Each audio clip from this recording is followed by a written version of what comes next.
دا یو حقیقت دی، د دې څخه موږ انکار نشو کولی. خان شهید پاکستان وماني چې دا چونکې جوړ شو، موږ چې چېرې پراته وو، موږ پر هغه جدي اوس پر هغه سیمه دغه علاقه پاکستان د خلک دا الزامات پر پښتانه کمپرست په ګوندو لګوي چې باید دا د پاکستان مخالف.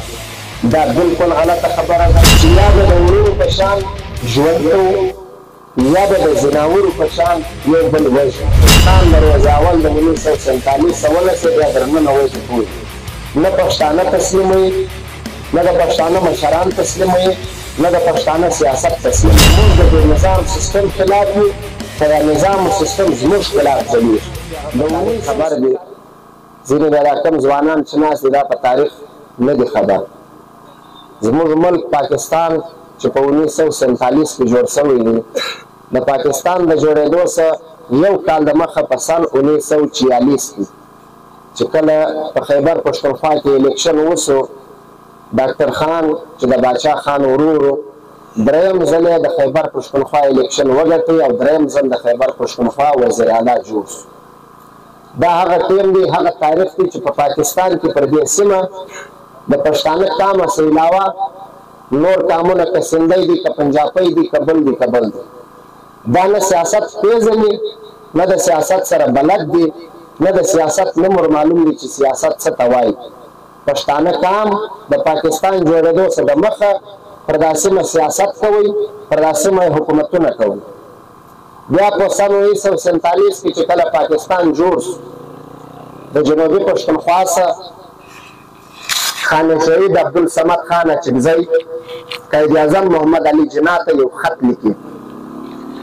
په هغه خط کې د دې خبرې وضاحت او اقرار کوي چې پاکستان چونکې جوړ شو دا یو حقیقت دی، د دې څخه موږ انکار نشو کولی. یعنی خان شهید پاکستان وماني چې دا چونکې جوړ شو، موږ چې چېرې پراته وو، موږ پر هغه جدي اوس پر هغه سیمه دغه علاقه پاکستان. ډاکټر خان چې د باچا خان ورور د خیبر پښتونخوا وزیر اعلی و، هغه خپل حکومت کوي، نو پاکستان یې ومني چې دا زموږ ملک دی، جوړ شو. موږ د متحده هندوستان حامیانو د تقسیم هند مخالف وو، چونکې اوس پاکستان جوړ شو، تقسیم هند وشو.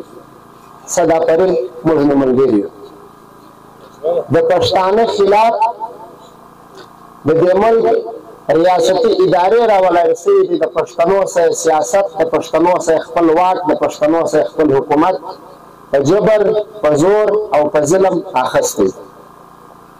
بیا د هغه خلاف د پاکستان د جوړېدو یو کال بعد په 12 اګست 1948 کې په بابړه کې په سوونو خلک راووتو، یو پرامن احتجاج یې کاوه. د دې ریاست خلکو، د دې ریاست واکدارانو پر هغه باندې پایرنګونه وکړو، په هغه کې په سوو خلک شهیدان.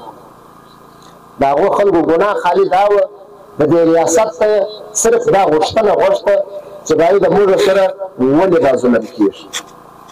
نو هغه ورځ ده، د هغې ورځې څخه بیا تر ننه ورځې پورې داسې په زراو واقعې سوي دي، داسې په زراو شهیدان سوي دي، داسې په زراو کارونه سوي دي چې هغه د ریاست له طرفه د پښتانه سره سوي.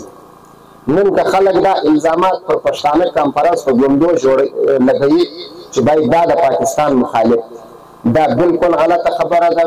پښتانه د پاکستان نه دي مخالف، نه پښتانه سیاسي ګوندونه د پاکستان مخالف دي. پاکستان دروازه اول د 1947 ولسېد، بیا درننه وژي ټول.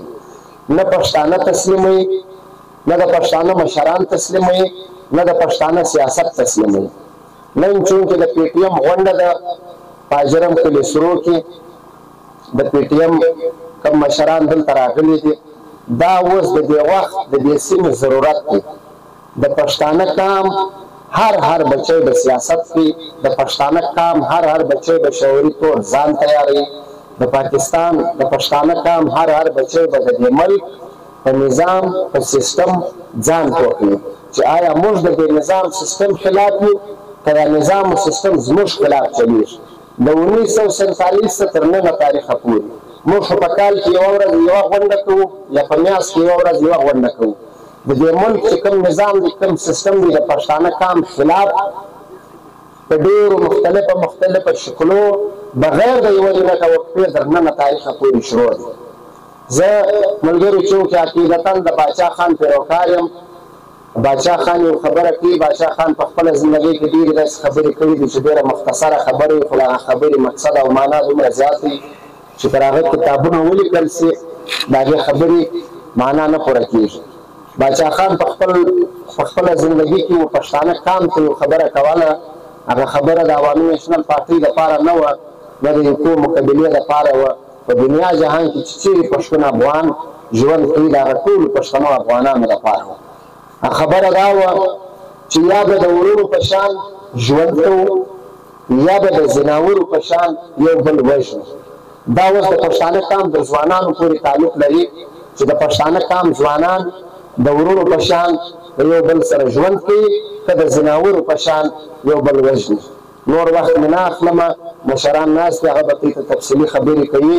خو بهرحال د پښتانه قام دپاره، د پښتانه قام د ځوانانو دپاره دغه یو میسج دی، دغه یو پیغام دی چې د سیاست لاره چې د پښتانه قام دپاره د دنیا جهان تر ټولو لارو غوره لاره ده. ولې چې په پاکستان کې و یوه قام ته د سیاست دونه ضرورت نشته لکه و پښتانه ته، چونکې د پښتانه څه د زور طاقت هر څه اخیستل سوي دي و نورو خلکو ته حواله سوي دي. ما ته وختي حواله درکړه چې هغه خلکو په هغه ټیم کې نه سیاست پېژندي، نه تنظیم پېژندي، نه یووالی پېژندي. نو وخت مې نه اخلم، مشران ناست دي. یو وار بیا پی ټي ایم زنده باد، مزاحمت زنده باد، پښتانه ځوانان زنده باد. افرین.